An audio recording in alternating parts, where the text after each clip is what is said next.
Bueno chicos, vamos a empezar. Ante todo, primero comentarles que este es un nuevo proyecto en el cual nuestro único objetivo es brindar lo mejor para ustedes y darles principalmente facilidades, ya que no todos contamos con los mismos recursos. Y por eso ha llegado Bets Academy, donde apostamos por tu aprendizaje. Y el día de hoy vamos a empezar con un tema bastante preguntado, no solo en la universidad para ciencias básicas, sino también a nivel de lo que es ENAM en las preguntas de ciencias básicas, que viene a ser un tema de neurología, ¿no? Lo que es morfología de la médula espinal, concretamente de la parte histológica.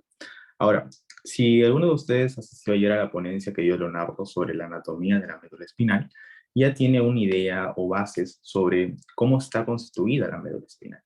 Aquí vamos a enfocarnos en la parte histológica, pero hay que tener siempre en cuenta que la base viene a ser un poco anatómica. Entonces, solo para ubicarnos, recordemos que la médula es un tubo largo, ¿no? Que va desde la parte más encefálica, ¿no? A nivel del agujero magno y termina como si fuese una especie de cola, ¿no? Esa parte han visto ayer con Leonardo. Ok, entonces nosotros aquí vamos a realizar un corte transversal en esa sección. Entonces, ese corte transversal de una lámina histológica es lo que nosotros vamos a estudiar el día de hoy. Es como si esta porción de aquí, todo esto, fuese la porción superior y la parte que nosotros vamos a estudiar va a ser tanto la región anterior como la región posterior. ¿Ok? Entonces, generalidades. La médula espinal está compuesta por sustancia gris y por sustancia blanca. Y la sustancia gris la vamos a encontrar en la región central y la sustancia blanca va a estar alrededor de esta misma. Es decir, todo esto va a ser sustancia blanca. ¿Ok? Entonces, eso como generalidades. Nuevamente, vamos a empezar y esto es gracias a Bets Academy. Bueno, aquí tenemos un corte transversal de lo que viene a ser la médula espinal. ¿Ok? Miren, esta parte central viene a ser toda la sustancia gris que nosotros veníamos mencionando anteriormente. ¿Ok? Tiene una forma de H, algunos dicen que es una forma de mariposa, ¿no? Y todo lo que lo rodea es la sustancia blanca. Ahora, morfológicamente hablando, hay dos estructuras que nos permiten identificar la orientación en una lámina histológica en la médula espinal. Vienen a ser el surco medio posterior y su contraparte, el surco medio anterior. Y ustedes dirán, Daniel, ¿y para qué me sirve saber los surcos, no? Bueno, porque muchas veces, si es tu primera vez viendo una lámina histológica, y ahorita quizás sea más fácil porque es una lámina digital, o un microscopio digital, pero si fuese un microscopio óptico normal, muchas veces el alumno tiene problemas, sobre todo cuando es primerizo, identificando cuál es la porción anterior de la porción posterior. Y esto es muy importante porque permite identificar, por ejemplo, el asta anterior del asta posterior. Entonces, un truco es identificar directamente el surco medio anterior. ¿Y cómo lo identifico? Porque este surco es profundo. Observen cómo se nota eh, aquí una incisión, ¿no? Que está separando derecha de izquierda. Pero observen el surco medio posterior. Casi ni se nota. Incluso pareciese, a lo mejor esparto, que fuese solo una sola lámina, ¿no? Una única constitución. Y me dirán quizás, pero mira, acá hay una pequeña brecha. Ya, pero es una pequeña brecha dentro de toda la línea media. Y esto sencillamente puede ser lo que ustedes ya conocerán por histología básica, un artefacto, ¿no? Un error dentro de la toma de la técnica histológica. Entonces, el surco medio anterior es más profundo y sirve para identificar la orientación de la médula espinal. Pero el surco medio posterior no es por eso menos importante. Sirve para poder conocer en dónde se encuentran dos principales columnas que permiten el paso de las dos principales vías de la sensibilidad. Concretamente, hablamos de sensibilidad epiclítica y propioceptiva, que son las famosas columnas de Gol y Le-Bourlage, ¿no? Que quizás, si han visto un poco de lo que viene a ser neurofisiología, ustedes las recordarán. Y si no, aquí en la academia les vamos a explicar bonito, con Julio, que más adelante él va a explicar el curso de fisiología. Pero en la parte histológica, ¿qué tenemos que aprender? Que aquí hay un surco, que va a dividir a estos fascículos, ¿ok? Al fascículo de Gol, el cual también es llamado grácil, y al fascículo de Burdach, el cual también es llamado cuneatos o cuneiforme. Una memotecnia para recordar los nombres, porque pues entiendo que puedan ser nombres raros, ¿no? Igual ellos son nombres dados de acuerdo a sus descubridores. Eh, pues viene a ser que recuerda tú, GG, ¿no? GG, la G y la G. Grácil y Gol. Ya está, suficiente. Y por descarte, cuneatos y Burdach vienen a ser el otro, ¿no? Entonces, dentro de la histología, solo nos sirve conocer dos puntos en particular. Primero, que estas columnas o cordones compuestos por sustancia blanca van a estar formando la famosa vía del lemnisco medial.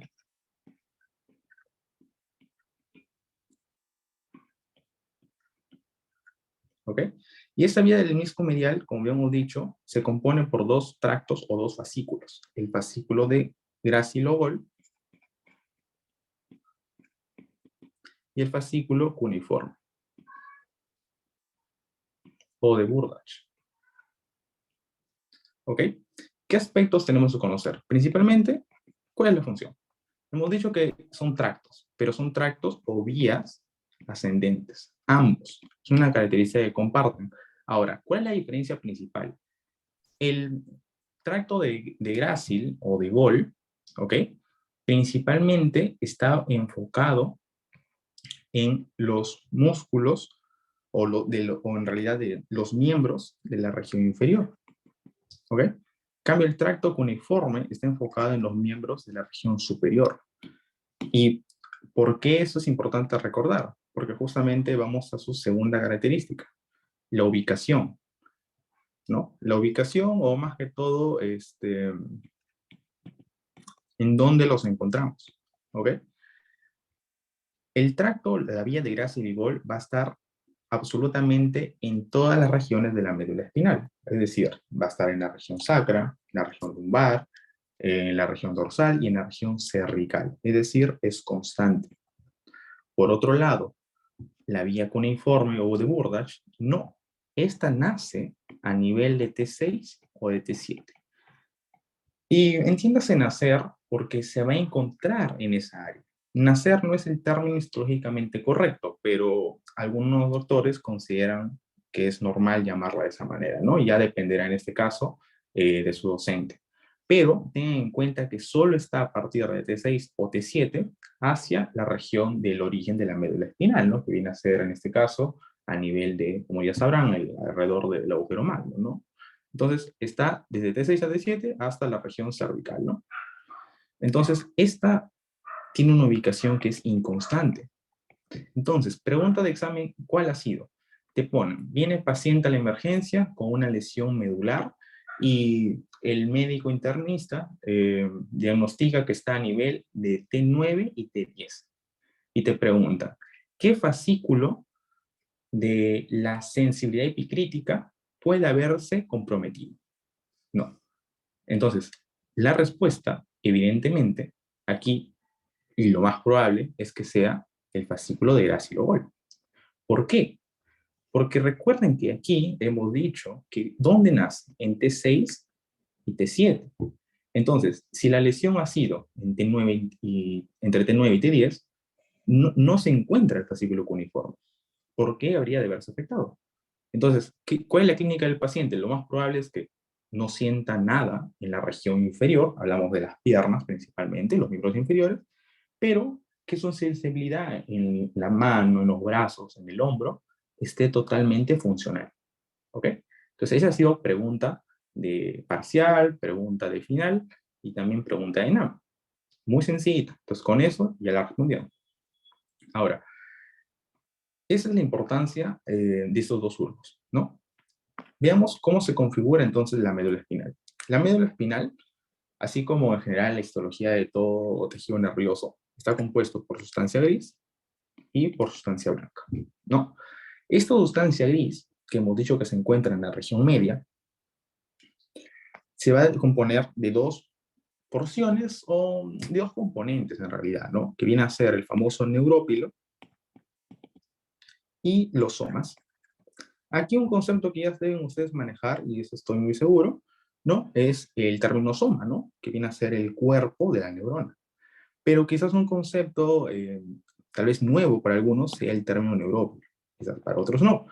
El neurópilo no es más que, por ejemplo, a mí me gusta la definición de Kisserman. Kisserman nos dice que es una red enmarañada. ¿Qué quiere decir enmarañada? Es decir, han visto, sí deben haber visto quizás una telaraña, ¿no? Ya. Ven todas esas rondas de telarañas que están entrecruzadas una con la otra. Ya. Así es el neurópilo, es toda una red. Pero ¿quién compone esa red?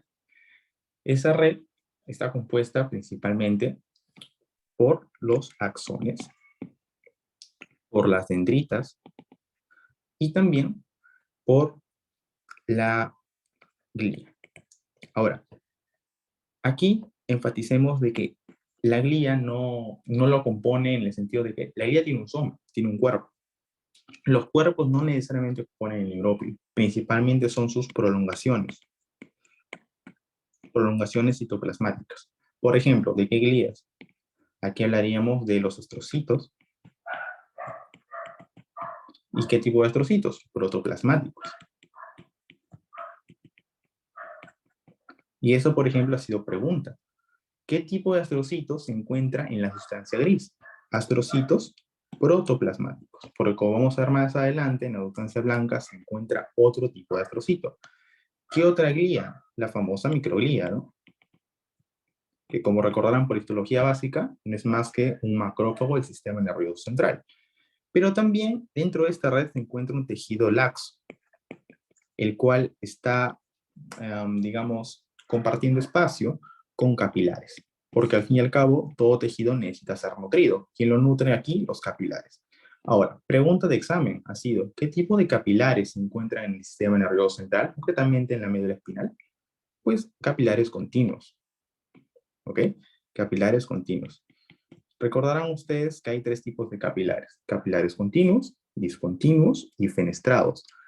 Aquí, ¿por qué son continuos? Porque existe la famosa barrera hematoencefálica que está cubriendo todo el sistema nervioso central y permite y regula la entrada y salida de ciertas sustancias. Obviamente hay áreas en las cuales esta barrera no existe, pero eso ya vamos a ver más adelante. En toda la región medular sí hay barrera hematoencefálica y por ende hay capilares continuos.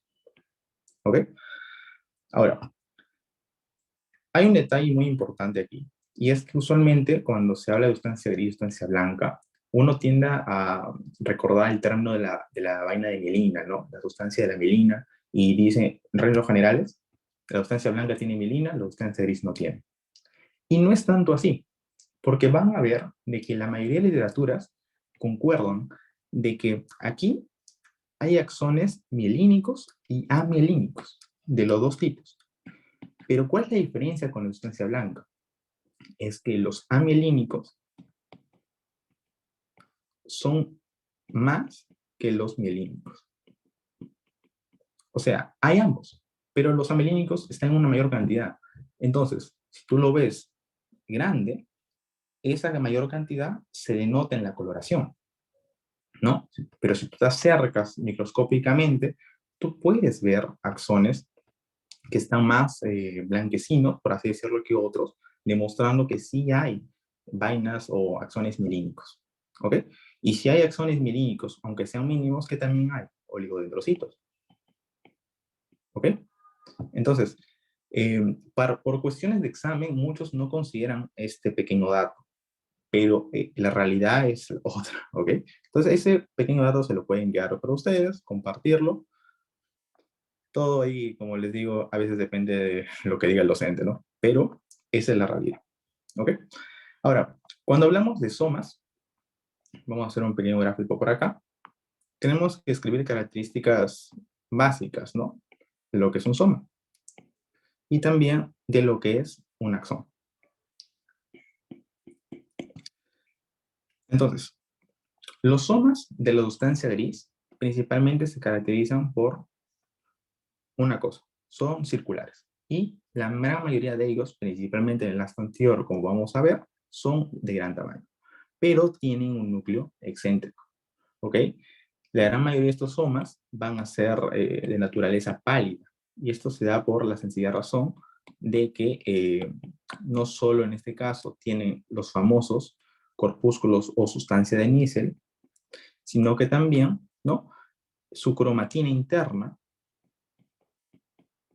recuerden que la cromatina iba a ser quien se iba a condensar para formar los cromosomas, ¿no? Su cromatina interna está, digamos, en un stand-by, porque recuerden que ese tipo de células son células permanentes.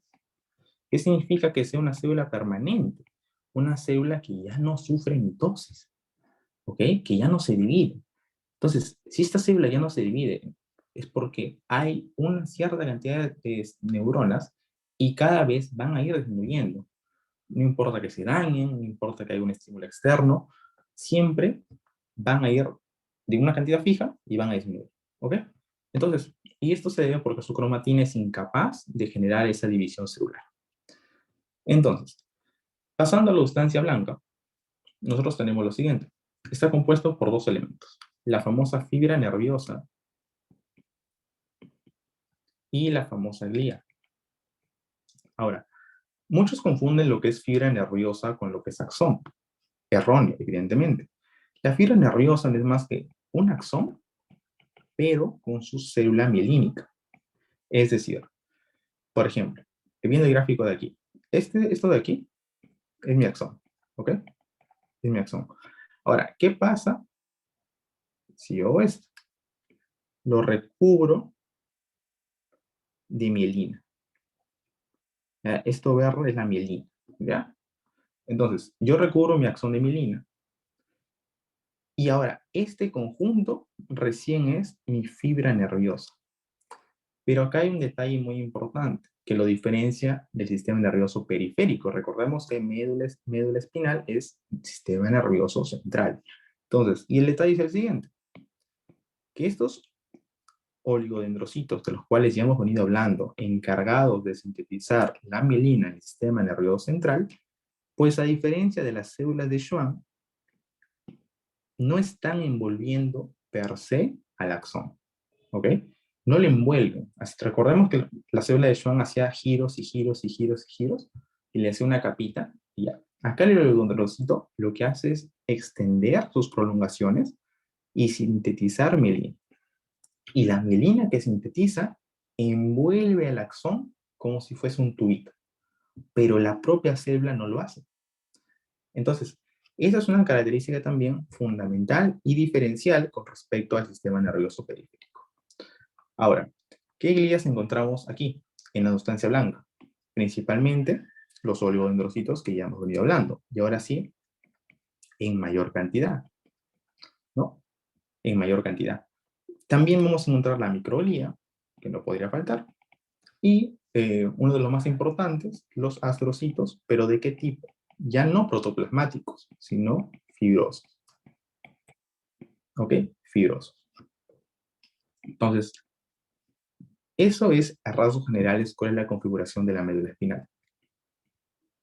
Ahora, tenemos que la sustancia gris estaba en toda la región central, como si fuese un H. Pero aquí en la parte media encontramos un surco o comisura central, la cual no solo me va a dividir la porción derecha de la porción izquierda, sino que también me va a dividir la porción posterior de la porción anterior. ¿Ok? Entonces, vamos a estudiar la región posterior y anterior de la sustancia gris y vamos a estudiar también, en este caso, el conducto que pueden ver aquí, que está justamente al nivel de la comisura central o comisura ependimaria. ¿Ok? Pero antes de eso, vean qué pasa si yo hago una ampliación dentro de la sustancia gris. Ven acá. Entonces, yo voy a agrandarlo, ¿no? Y tengo esto. ¿Qué encontramos aquí? Principalmente los rasgos que habíamos mencionado, ¿no? El soma, Vean, es un soma grande, un soma con un núcleo central, ¿no? Y aquí encontramos el famoso neurópilo. Entonces, para que les quede claro este concepto de neurópilo, vean, es una red. Vean estas fibras, ¿no? Vean estas células, que lo más probable es que sean glías, ¿no? Hablamos de astrocitos protoplasmáticos, hablamos de microglia y demás, ¿ok? Entonces, todo el espacio que está entre un soma y otro soma se le conoce como neurópilo, ¿ok? Todo ese espacio es el neurópilo. Pero, ¿qué pasa si hacemos una ampliación a nivel de la sustancia blanca? ¿No? A nivel de los cordones. En este caso, miren, es un cordón lateral, ¿no? Un cordón lateral. Esto lo hemos visto en la anatomía ayer. Entonces, ese cordón lateral, si hacemos una ampliación, vamos a encontrar cuerpos tal vez un tanto extraños. Y es que recordemos que los cordones laterales, así como por ejemplo veíamos en este cordón posterior, que habían dos tractos de Gracil y de Burdach, ¿no? Aquí también hay múltiples vías, múltiples tractos, motores, vegetativos, sensitivos, dependiendo de la ubicación, pero que son netamente, ¿qué? Fibras nerviosas, ¿no? Fibras nerviosas acompañadas de su glía. Entonces, estos cuadraditos que vemos aquí no son más que cortes transversales de los axones, ¿no? Entonces, esto de aquí, que precisamente es el axón, y lo que lo rodea es su sustancia de mielina. Mielina. Estos chiquitos vendrían a ser algún que otro capilar, alguna que otra glía, ¿no? Un oligodendrocito, por ejemplo, una microglia y demás. ¿Ok? Entonces, hay una clara diferencia en histología dentro de la sustancia gris y de la sustancia blanca. Nuevamente, todo esto gracias a Bets Academy, donde apostamos por tu aprendizaje. Y bueno, también a su servidor, Adenotas, el cual se encuentra en Instagram y en YouTube, por si alguno quiere dar una miradita, o subir una historia y etiquetarlos. Bueno, continuando, tenemos aquí la sustancia gris, ¿no? Que hemos mencionado anteriormente, y hay una región anterior y una región, perdón, una región posterior y una región anterior, ¿no? Entonces, empecemos con la región anterior. En la región anterior vamos a encontrar principalmente a una célula muy importante, que es la que se encuentra en mayor cantidad en los cortes histológicos, que viene a ser la famosa motoneurona, motoneurona alfa. ¿Ok? Pero ¿qué características tiene? Miren, aquí tengo un corte histológico de azul de toluidina. Eh, ya, tengo un corte histológico de azul de toluidina, en el cual vemos numerosos somas. Observan, ¿no? Aquí tenemos un soma, aquí tenemos otro soma, aquí tenemos otro soma. Observen esa coloración cromófila de la cual les hablaba, ¿no? Netamente basófila, ¿no? Por la sustancia de níquel. Y el núcleo con su nucleolo. Hagamos una ampliación en uno de ellos, ¿no? En este de aquí. Entonces, ¿qué características podemos destacar? Aquí tenemos su morfología. ¿Cómo es su morfología? Netamente triangular. Algunos le dicen que es una morfología piramidal, otros le denominan morfología triangular, ¿no? Y demás. Pero lo que tienen que quedarles claro es que son células de gran tamaño. Observen cómo se nota cuál es una motoneurona, ¿no? Y cuál es una glía. ¿Las glías quiénes son? Estas chiquitas de acá, ¿no? Y están también rodeadas por capilares. Observen, este es un capilar. ¿Por qué digo que es un capilar? Por su aspecto fusiforme. Ahora, ¿qué otra característica diferencia a este tipo de neuronas? Miren aquí, su gran cantidad de sustancia de níquel. La sustancia de níquel, por si no lo recuerdan, es una composición de dos elementos, el retículo endoplasmático rugoso y los ribosomas que están asociados a este retículo endoplasmático rugoso. Entonces, estas cisternas con los ribosomas se aglomeran en gran cantidad de, digamos, conjuntos, y esos conjuntos se denominan la sustancia de níquel. Y por la excesiva producción de, ¿qué? De proteínas, es que esta motoneurona se tiñe de esta manera. Observen cómo es altamente, bueno, porque es azul de toluidina, altamente azul, ¿no? Eso es porque es muy basófila. ¿Ok? Siguiente característica, viene en el núcleo. Es un núcleo grande, es un núcleo central. Pero con la característica particular que su nucleolo es excéntrico. Es un nucleolo excéntrico. Y ya, son tres principales características que definen a este tipo de neuronas, la motoneurona alfa que principalmente observamos en la asta anterior. Ahora, ¿hay otras motoneuronas? Claro, por ejemplo, está la delta, ¿no? Pero cuando vemos una lámina, por lo general decimos que es la motoneurona alfa, por proporción en cantidad, ¿no? Es más probable encontrar una motoneurona alfa que una delta. Ahora, ¿qué pasa en el asta posterior? Observen cómo es muy diferente. Son células más pequeñas, son células que no tienen, en este caso, una diferenciación tan grande con respecto a las celías, ¿no? Por ejemplo, aquí, aquí, son células de aspecto fusiforme. Entonces, justamente por esa relación de tamaño, es un poco más complicado poder diferenciarla de una glía. Pero hagamos una ampliación para poder ver sus características. Entonces, aquí vamos a encontrar que principalmente, ¿qué cambia? Su forma, ¿no? Su forma. ¿Cómo es? Es de aspecto fusiforme. Es de aspecto vermiforme, o sea, con forma de gusanito. A diferencia del anterior, que era de aspecto estrellado, de aspecto triangular o piramidal.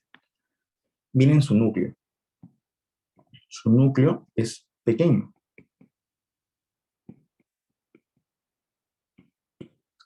Y miren aquí su nucleolo. Su nucleolo es netamente central. Pero aún más importante, creo yo, que la característica que lo diferencia es esto. Habíamos dicho que esto era la sustancia de níquel. Y esta sustancia de níquel no es que no exista aquí, pero es que está muy disminuida en cantidad. Razón por la cual, observen, miren, son células a las cuales principalmente, ¿qué se denota? El núcleo. Pero miren el citoplasma. Es casi transparente, ¿no? A diferencia del anterior, en el cual veíamos que el citoplasma del soma está bien coloradito. Entonces, esas características es lo que hace que el asta posterior sea distinta al asta anterior. Y esa es pregunta de los orales. ¿Ok? Tú sacas esas tres características de cada uno y tienes 20, te lo aseguro. Y muchos se complican tal vez viendo otras cosas, otros aspectos de la histología que no vienen al caso. ¿Ok? Estas son las características que puedes identificar en el microscopio, no más. Después ya vienen aspectos moleculares que ya no es tema, al menos de esta parte histológica. Bueno, nuevamente, esto es gracias a Bets Academy, donde apostamos por tu aprendizaje. Ahora, para terminar, vamos a hablar del conducto ependimario, que es la última porción que compone a la médula espinal, al menos en un corte transversal. Entonces, el conducto ependimario es esta región central, este huequito que veíamos aquí anteriormente, ¿no? Entonces, ese huequito es embriológicamente hablando, ¿no? Ya en embriología van a ver con Amir, él seguro les explicará más detalle, pero embriológicamente hablando, este huequito es un remanente. ¿Remanente de qué? Remanente del tubo neural. El tubo neural, digamos que es la porción, ¿no? del embriológicamente hablando, que origina toda la médula espinal y evidentemente la región encefálica, romoencefálica y demás. ¿Ok? Entonces, ese tubo neural en su porción central tiene un espacio. Y ese espacio, conforme se desarrolla el feto y sale el bebé, se va aportando. ¿Ok? Entonces, queda esto, que se conoce como el conducto ependimario. En la vida adulta, este conducto ependimario cada vez se hace más pequeño. Entonces, no podemos decir que el conducto ependimario sea igual en todos. En los pequeños, niños y adolescentes va a ser mucho más amplio que, por ejemplo, en un adulto de 50, 60 años. Inclusive, a veces es casi probable que en algunos cortes no se identifique precisamente por el tipo de muestra, ¿no? Por ejemplo, un adulto de 80 años, probablemente el diámetro que tenga su conducto ependimario sea muy corto, ¿ok? Y esto ya sea por patologías adicionales o por la enfermedad que degenera precisamente este espacio. ¿Ok? Ahora, histológicamente hablando, el conducto ependimario se compone por microglias. ¿Pero qué tipo de glías? ¿Ok? Eh, perdón, se compone por glías, no microglias, porque microglias es un macrófago. Se compone por glías especializadas, pero aquí a nivel de la médula espinal solo encontramos una de ellas. ¿Ok? Porque en realidad se compone de dos, pero eso es a nivel de, por ejemplo, los ventrículos, que en un momento vamos a mencionar, pero aquí solo nos importa una de ellas, que vienen a ser los famosos ependimocitos. ¿Ok? Los ependimocitos. Ahora, un ependimocito, como toda célula, y ustedes recordarán por histología básica, que tenía un dominio apical y un dominio basal, ¿no? Entonces, si hacemos una célula aquí, recordando un poco, el dominio apical era la porción superior, ¿no? Todo esto era el dominio apical. Y el dominio basal era toda la región inferior. También se ve el término de dominio lateral, ¿no? Ya. Pero actualmente se considera que tanto el dominio lateral como el dominio basal forman uno solo y se le conoce como vaso lateral. ¿Ok? Entonces, con eso en mente tenemos dominio apical y dominio vaso lateral. Veamos aquí. Esta es una célula ependimaria. Miren, su dominio apical, su dominio basal. ¿Qué podemos decir de su dominio apical? Miren, existen prolongaciones. Estas prolongaciones están compuestas por dos tipos de extensiones celulares, que son las famosas microvellosidades y los cilios. ¿Quién es el principal componente? Las microvellosidades. Están en mayor porcentaje. Los cilios por célula encontramos 1 a 2. ¿De qué tipo son esos cilios? Son cilios primarios, ¿ok?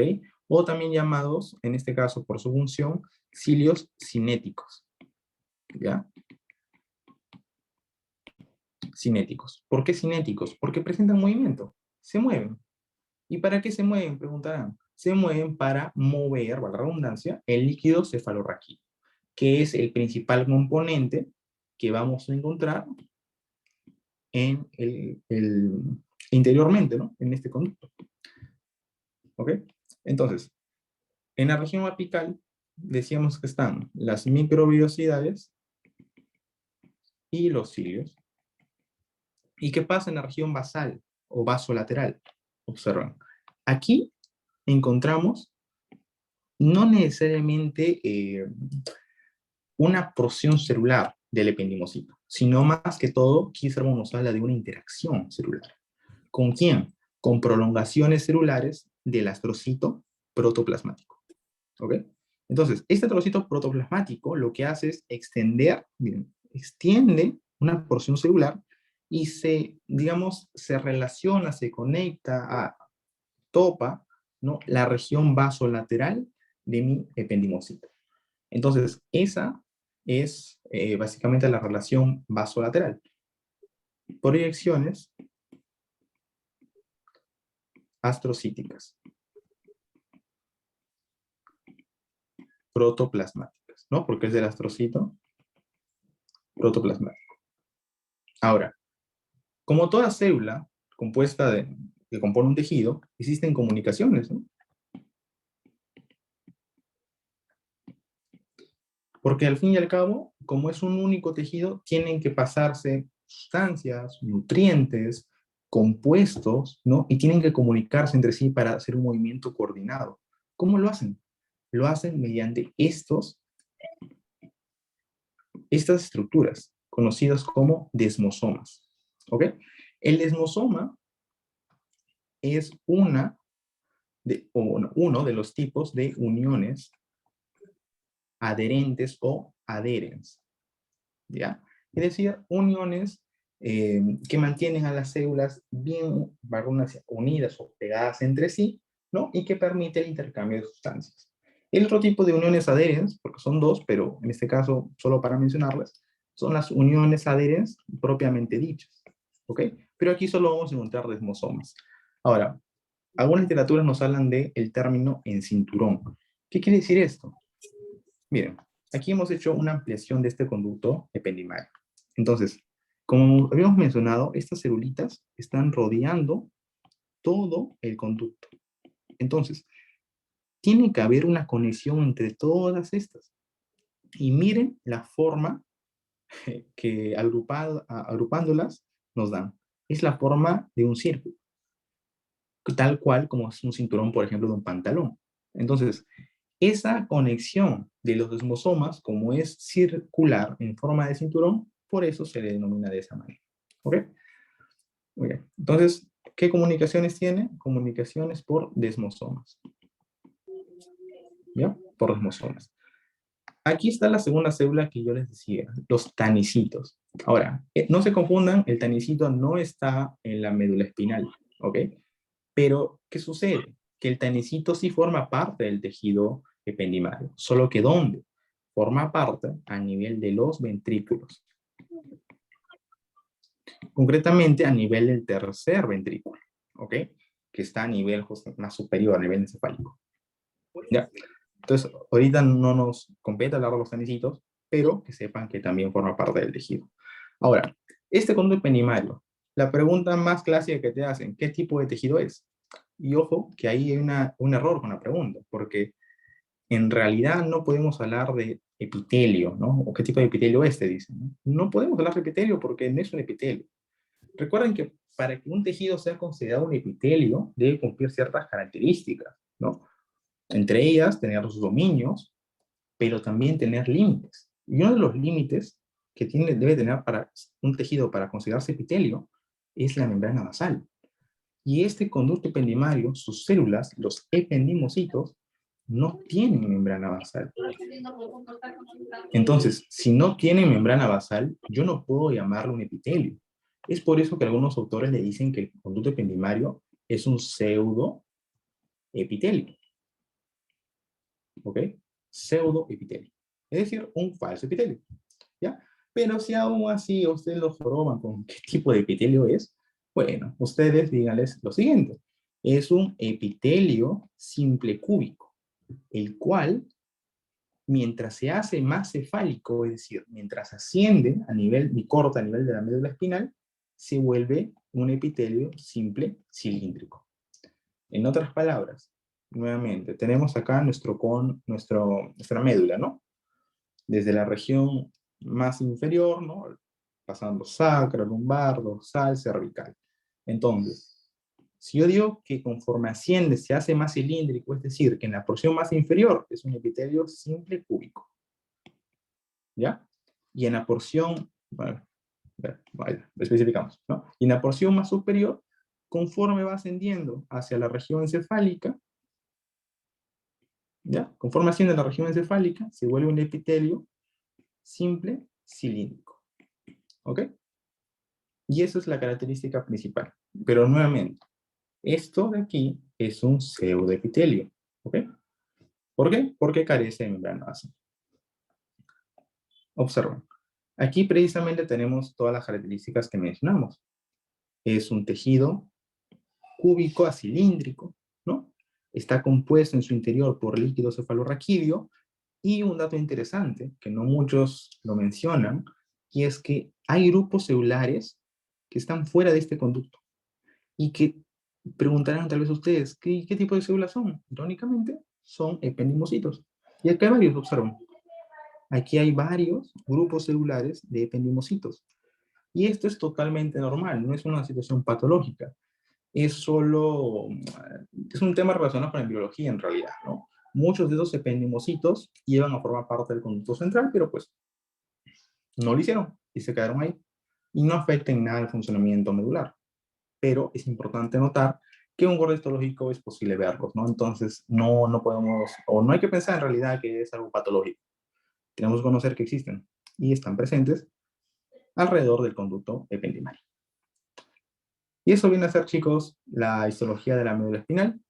Esas son las bases, ¿no? Porque hay más temas, la parte de la clasificación de Ramón y Cajal, la clasificación por las láminas de Rexel, las vías que conforman cada una de ellas y demás, ¿no? Pero estos rasgos generales, creo, la parte práctica y que tal vez a muchos se nos puede complicar un poquito más o un poquito menos, pero pues en Bets Academy vamos a darles todas las pepas, las claves, los tips, las láminas y las mejores recomendaciones para que no solo aprueben sus ciclos, sino que saquen las mejores notas y pues, bueno, tengan los mejores resultados. Por si alguno de ustedes se lo pregunta, bueno, aquí les dejo la bibliografía usada, principalmente para nervioso. Se utiliza Carpenter porque, si bien es cierto, es anatomía, ¿no? Carpenter tiene buenos datos acerca de la morfología celular, la parte histológica, ¿no? Y bueno, tenemos al clásico Rose, también tenemos a Geneser, Kieserbaum, que es justamente quien nos habla un poquito del conducto primario, Stevens y Lewy, y el tratado de Blue, ¿ok? Que es un libro muy antiguo, pero es muy bueno, y créanme, una de los docentes más antaños de Trujillo, que viene a ser, bueno, se me escapó el nombre de la doctora, pero una capa que, bueno, lastimosamente ya no enseña, ya por la edad, siempre nos recomendó este libro en la facultad, y es muy, muy top, muy top. Bueno, chicos, nuevamente, esto es gracias a Bets Academy. Si alguno tiene una duda, un comentario, estoy presto a leerlos por el chat.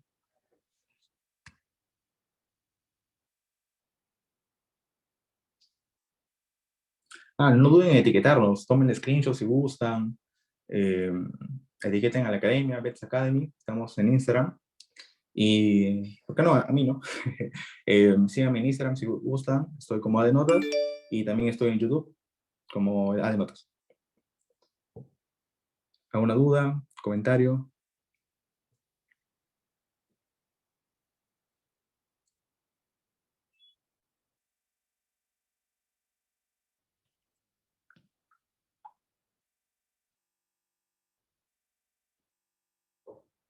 Bueno, chicos, entonces, solo comentarles que la academia, Bets Academy, donde apostamos por tu aprendizaje, en la semana va a estar ofreciendo más ponencias, más charlas gratuitas, para que vean cómo es el funcionamiento de nuestra academia, donde, como hemos dicho, nuestra idea es darles facilidades, ¿ok? Vamos a tener nuestro círculo regular para diversas universidades, y no duden en hacer cualquier pregunta sobre un curso, sobre nuestros horarios y demás, y encantado le responderemos por Instagram, ¿ok? A menos que alguien tenga alguna otra pregunta, mañana nos veremos con la charla de fisiología, también a las 7 de la noche. Les mandaremos el link